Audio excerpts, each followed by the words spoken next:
तो विद्यार्थी मित्रों आज आप चर्चा करीशुं पातळा लेंस माटे लेंस मेकर फॉर्म्युला तथा गाउसनु समीकरण मेळवो। तो पहला तो थियरी केवी छे तो मोस्ट एमपी है बराबर। आ थियरी 3 થી 4 गुण में पूछी शकाय। केटला गुण में पूछी शकाय? 3 થી 4 गुण में। तो जो अरीसा माटे आपणे गाउसनु समीकरण मेळवी चूक्या। हवे आपणे लेंस माटे गाउसनु समीकरण मेळववानुं छे। हवे लेंस ए तमने खबर छे, एनी व्याख्या आपणे भणी चूक्या कि लेंस ए शुं छे बोलो। तो लेंस ए बे वक्री भवनकारक सपाटी वच्चेनुं पारदर्शक माध्यम कहेवाय। कि शुं कहेवाय बोलो? तो बे वक्री भवनकारक सपाटी वच्चेनुं पारदर्शक माध्यम है। तो जो लेंस आपणे पातळो लेंस लेवानो छे, लेंसनी पसंदगी तमे अंतर्गोळ लेंस तरीके पण पसंद करी शको, बहिर्गोळ लेंस तरीके पण पसंद करी शको। सरळता खातर आपणे कयो लेंस पसंद करीशुं? तो बहिर्गोळ लेंस पसंद करीशुं। तो धारो कि आवो एक पातळो लेंस है। तो पहला आपणी आकृति समझी लईए। तो पातळो लेंस है, लेंस बनावती वखते आ पहली वक्री भवनकारक सपाटी, त्यार पछी आ शुं बनशे? तो बीजी वक्री भवनकारक सपाटी। આવી બે વક્રી ભવનકારક સપાટી વચ્ચેનું આવું જે પારદર્શક માધ્યમ જે છે તેને આપણે શું કહીશું? તો લેન્સ કહીશું। તો આ બીજી વક્રી ભવનકારક સપાટી છે। હવે આ લેન્સનો મુખ્ય અક્ષ કહેવાય।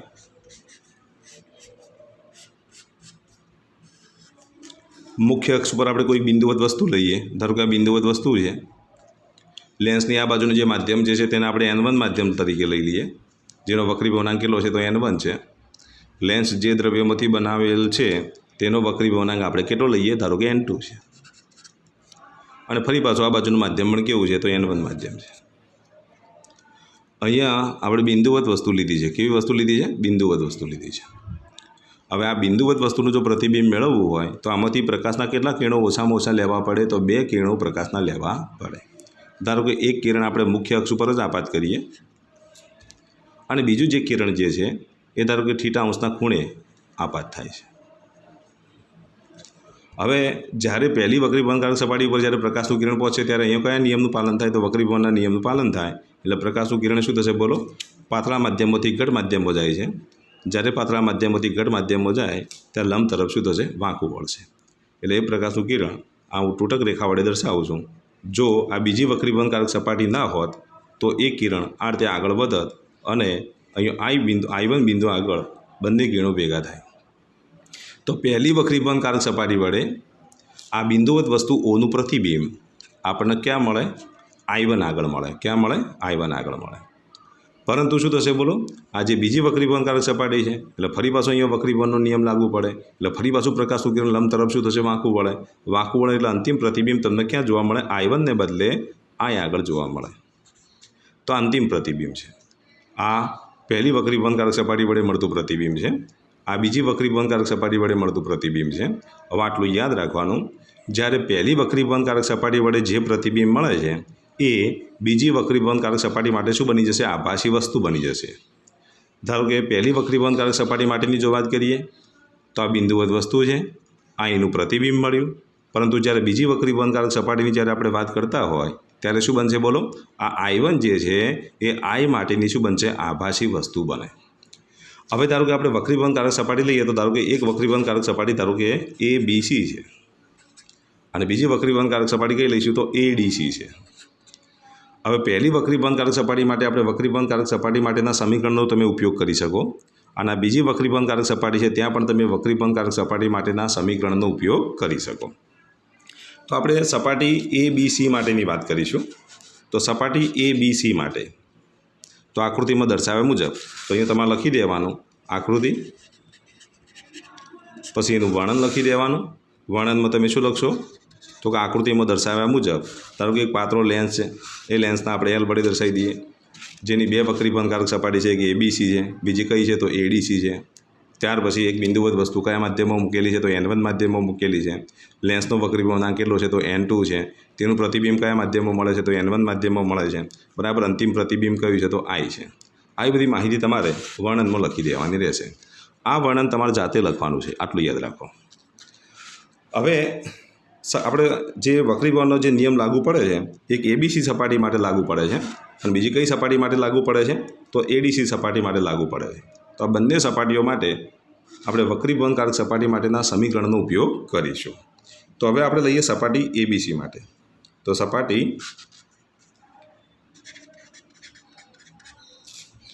ABC માટે સપાટી ABC માટે તમને ખબર છે કે વસ્તુ કયા માધ્યમો છે? તો N1 માધ્યમો છે. વસ્તુ અંતર કેટલું છે? તો OB જેટલું છે. ત્યાર પછી પ્રતિબિંબ અંતર કેટલું થશે? તો પ્રતિબિંબ અંતર BI1 જેટલું થશે. કારણ કે અંતિમ પ્રતિબિંબ અહીંયા મળે છે, તો આ પ્રતિબિંબ અંતર કેટલું? તો BI1 જેટલું.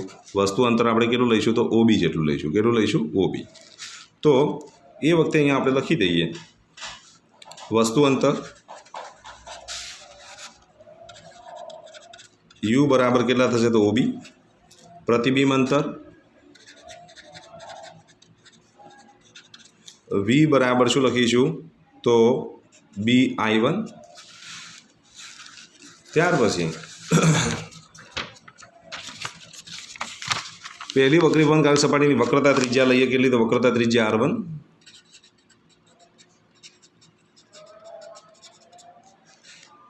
હવે આપણે અહીંયા વક્રીભવન કારક સપાટીનું સમીકરણ વાપરીએ તો શું લખીશું? -N1 અપોન યુની જગ્યાએ આપણે અહીંયા અત્યારે લખી દઈએ OB વત્તા N2 અપોન અહીંયા જે પ્રતિબિંબ અંતર જે છે BI1 બરાબર આપણે જો અહીંયા લખીએ તો V1 એટલે કે BI1 is equal to N2 minus N1 અને વક્રતા ત્રિજ્યા કેટલી છે? તો R1. આના આપણે સમીકરણ નંબર 1 આપી દઈએ. તો આ સમીકરણ નંબર 1 છે. હવે અહીંયા ધ્યાન આપો. હવે આપણે બીજી વક્રીભવન કારક સપાટીની વાત કરવાની છે. તો આપણી બીજી વક્રીભવન કારક સપાટી છે. તો બીજી વક્રીભવન કારક સપાટી આપણે કઈ લઈશું? તો ADC લઈશું. પાત્રો લેન્સ હોવાથી બીથી અંતર માપો કે ડીથી અંતર માપો, અંતરોના મૂલ્યો લગભગ કેવા હશે? સરખા હશે. આની જગ્યાએ જો તમે ઓપ્ટિકલ કેન્દ્રથી જો અંતર માપો તો પણ ચાલે. બીથી અંતર માપો તો પણ ચાલે. ડીથી અંતર માપો તો પણ ચાલે. ઓપ્ટિકલ કેન્દ્રથી અંતર માપીશું તો પણ ચાલશે. કેમ? કારણ કે આપેલો લેન્સ આપણે કેવો લીધો છે? તો પાતળો લેન્સ લીધો છે. કેવો લેન્સ લીધો છે? પાતળો લેન્સ લીધો છે. તો હવે આપણે ડીથી અંતર માપવાના છે, યાદ રાખો. હવે જ્યારે બીજી વક્રીભવન કારક સપાટીની જ્યારે વાત કરીએ ત્યારે આ I1 જે છે એ શું બની જશે? બોલો. તો આભાસી વસ્તુ બને. શું બને? બીજી વક્રીભવન કારક સપાટી માટે આ જે I1 બિંદુવત વસ્તુનું જે પ્રતિબિંબ મળ્યું એ શું બનશે? આભાસી વસ્તુ બને. તો અહીં આપણે લખી દઈશું તો કે વક્રીભવન કારક સપાટી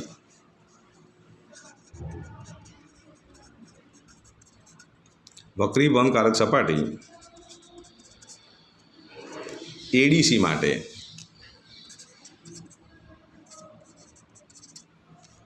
તો પ્રથમ સપાટી 1 વડે એટલે કે સપાટી ABC વડે મળેલ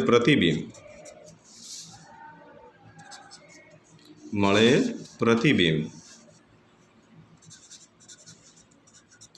એ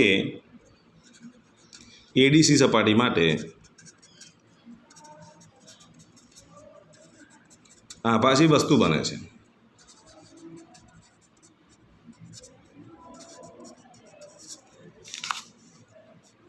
આભાસી વસ્તુ બને છે. હવે ADC સપાટી માટે જો આપણે લખીએ તો N1નું સ્થાન કોણ લઈ લેશે? તો જો અહીંયા આપણે આભાસી વસ્તુ લઈએ તો N2નું સ્થાન N1 લઈ લેશે અને N1નું સ્થાન N2 લઈ લેશે. આ બાજુ જે બીજી વક્રીભવન કારક સપાટી જે છે એ બીજી વક્રીભવન કારક સપાટીની વક્રતા ત્રિજ્યા આપણે કેટલી લઈશું? તો R2 લઈશું. તો બીજી વક્રીભવન કારક સપાટી માટે આટલું યાદ રાખવાનું. વક્રતા ત્રિજ્યા કેટલી થશે? તો R2 થશે. ત્યાર પછી N1ના સ્થાને શું આવી જશે? N2 આવી જશે અને N2ના સ્થાને N1 આવી જશે. આમથી તમે વિચારો તો N1 આ N2, હજુ આગળ વિચારો તો આ શું થશે? N2 આ N1. તો N1ના સ્થાને N2 ને N2ના સ્થાને N1, R1ના સ્થાને તમારે શું લખવું પડે? R2 લખવું પડે. તો હવે અહીંયા ધ્યાન આપો. અહીંયા વસ્તુ અંતર કેટલું? તો વસ્તુ અંતર આપણે લઈશું DI1. પ્રતિબિંબ અંતર, અંતિમ પ્રતિબિંબ આપણે અહીંયા આગળ મળે છે એટલે પ્રતિબિંબ અંતર. તો પ્રતિબિંબ અંતર કેટલું લઈશું? તો DI. અહીંયા વક્રતા ત્રિજ્યા લઈએ તો વક્રતા ત્રિજ્યા કેટલી થશે? તો R2. વક્રીભવનના સ્થાન બદલાઈ જશે તો N1નું સ્થાન કોણ પસંદ કરશે? તો N2 ને N2નું સ્થાને શું આવી જશે? N1. ફરી પાછું આપણે વક્રીભવન કારક સપાટી માટેનું સમીકરણનો ઉપયોગ કરીએ. ચલો વક્રીભવન કારક સપાટી માટેના સમીકરણનો ઉપયોગ કરીએ તો આવું લખાય -N1 અપોન યુની જગ્યાએ શું લખીશું? DI1 વત્તા n1 સ્થાને n2 લેશે એટલે અહીંયા n2 di1 થશે। અહીંયા n1 અપોન શું લખીશું di। ત્યાર પછી અહીંયા આપણે જો લખીએ તો n1 માઇનસ n2 અપોન શું લખીશું r2। તો અહીંયા n1 સ્થાને n2 લે છે, n2 સ્થાને n1 લે છે એટલે અહીંયા આપણે જ્યારે સમીકરણ લખતી વખતે આટલું ખાસ યાદ રાખવાનું। અહીંયા n1 ને બદલે આપણે શું લખીશું n2 લખીશું। આના આપણે સમીકરણ નંબર 2 કહી દઈએ। પણ જો પાતળો લેન્સ છે તો એક કામ કરીએ, સમીકરણ નંબરમાં હજુ થોડો ફેરફાર કરી દઈએ। પાતળા લેન્સ માટે તમે di1 લો કે પછી bi1 લો, બંનેના મૂલ્યો કેવા હશે? સરખા હશે। તમે અહીંથી અંતર માપો કે બીથી અંતર માપો, ડીથી અંતર માપો તો પણ ચાલે, બીથી અંતર માપો તો પણ ચાલે, એટલે bi1 લખો તો પણ ચાલે, di1 લખો તો પણ ચાલે। તો પછી આપણે શું કરીશું? સમીકરણ સરખાવવા માટે di1ની જગ્યાએ આપણે લખી દઈએ bi1। તો પછી સમીકરણ આવું મળે આપણને, માઇનસ n2 અપોન bi1 વત્તા n1 અપોન શું લખીશું di બરાબર શું લખીશું n1 minus n2 upon r2। અને સમીકરણ નંબર 2 આપી દઈએ। તમે જો સમીકરણ 1 અને સમીકરણ 2માં સરખામણી જો કરવામાં આવે તો આ જે પદ છે કેવું છે? સરખું છે, પણ અહીંયા ધન છે। બીજા સમીકરણમાં એ પદ કેવું બની જાય છે? તો ઋણ બની જાય છે। તો પછી આપણે સમીકરણ 1 અને 2નો શું કરી દઈએ? સરવાળો કરી દઈએ। તો સમીકરણ 1 વત્તા 2 કરતાં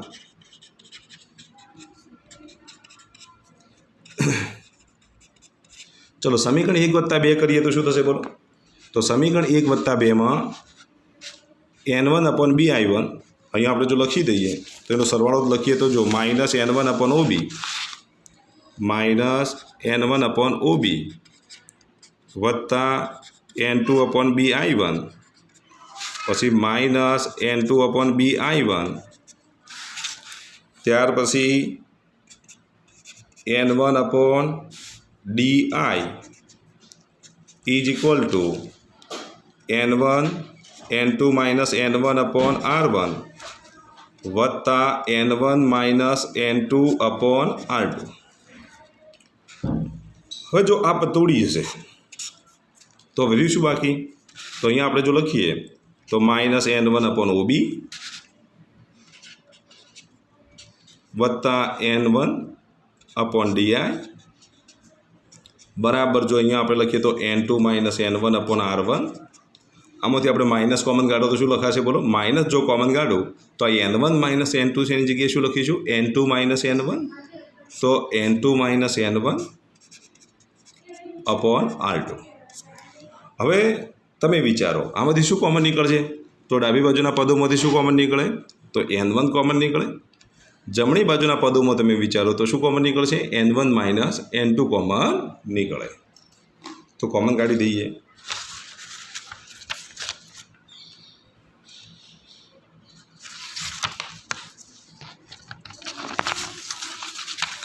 તો કોમન કાઢીએ તો શું લખાશે બોલો? તો આ તમે આનું સાદુરૂપ આપો તો શું લખેલું છે? માઇનસ n1 અપોન ob વત્તા n1 અપોન di બરાબર n2 minus n1 upon r1 minus n2 minus n1 upon r2। આમાંથી n2 માઇનસ n1 કોમન કાઢીએ, આ બાજુથી n1 કોમન કાઢીએ તો પછી લખાશે આ રીતે। ચલો n1 કોમન કાઢીએ તો n1 કોમન કાઢતા 1 અપોન શું થશે? માઇનસ 1 અપોન ob વત્તા 1 upon di is equal to n2 minus n1 common કાઢીએ તો અહીંયા શું લખાશે? 1 upon r1 minus 1 upon r2। પણ ob એટલે વસ્તુ અંતર, તો ઓબીની જગ્યાએ આપણે શું લખીશું? ob બરાબર u અને di બરાબર આપણે v લખી દઈએ।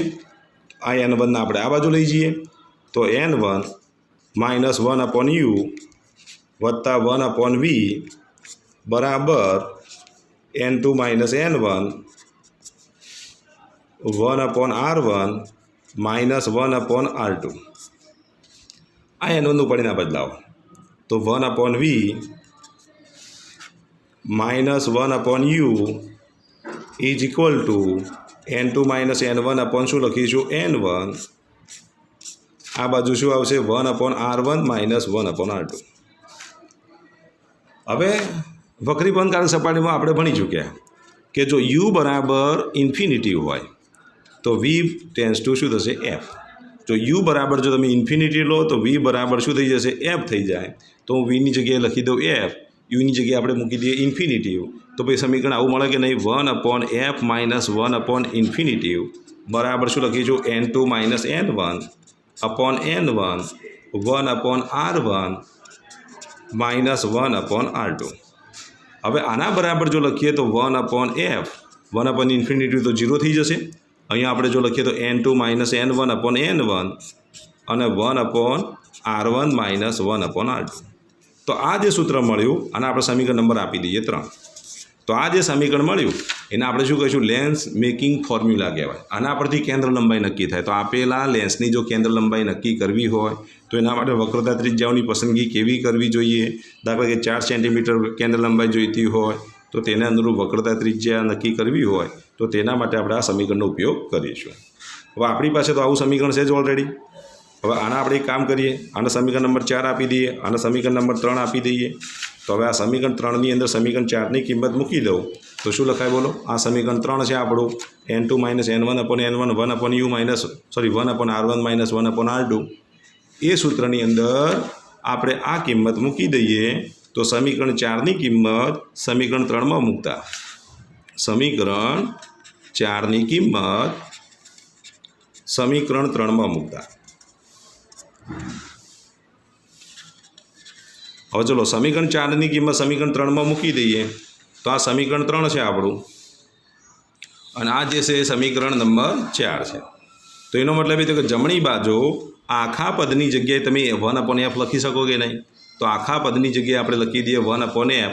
તો પછી સમીકરણ આપણને આ રીતે મળે 1/v માઇનસ 1/u બરાબર 1/f. આ જે સમીકરણ મળ્યું એ સમીકરણને આપણે શું કહીશું તો ગાઉસનું સમીકરણ કહે છે. તો આ સમીકરણને ગાઉસનું સમીકરણ કહે છે.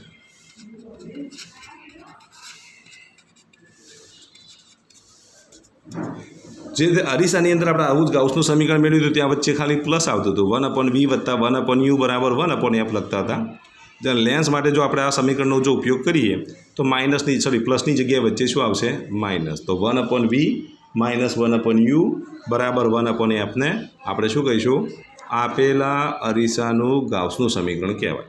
હવે આ સમીકરણ જે છે એ તમે અંતર્ગોળ લેન્સનો ઉપયોગ કરો તો પણ તમે લખી શકો, બહિર્ગોળ લેન્સનો ઉપયોગ કરો તો પણ લખી શકાય. આટલું યાદ રાખવાનું, આપાત કિરણની દિશાના જે અંતરો જે માપો તો દિશામાં અંતરો માપવામાં આવે તો પ્લસ લેવાના અને આપાત કિરણની વિરુદ્ધ દિશામાં જે અંતરો માપવામાં આવે તો તેની સંજ્ઞા કેવી લેવાની માઇનસ લેવાની. જે અરીસામાં જે નિયમો લાગુ પાડતા હતા એના એ જ નિયમો આપણે લેન્સમાં લાગુ પાડીશું. તો આને કહેવાય પાતળા લેન્સ માટેનું લેન્સ મેકર ફોર્મ્યુલા. તો આ લેન્સ મેકર ફોર્મ્યુલા છે તો આને આપણે લેન્સ મેકર ફોર્મ્યુલા કહીશું. અને આ જે સમીકરણ મળ્યું એ સમીકરણને શું કહેવાય તો ગાઉસનું સમીકરણ કહેવાય. તો આ થિયરી મોસ્ટ આઈમ્પી છે, તૈયાર કરી દેવાની. તો અહીંયા આપણે આ વિડીયો સ્ટોપ કરીએ છીએ.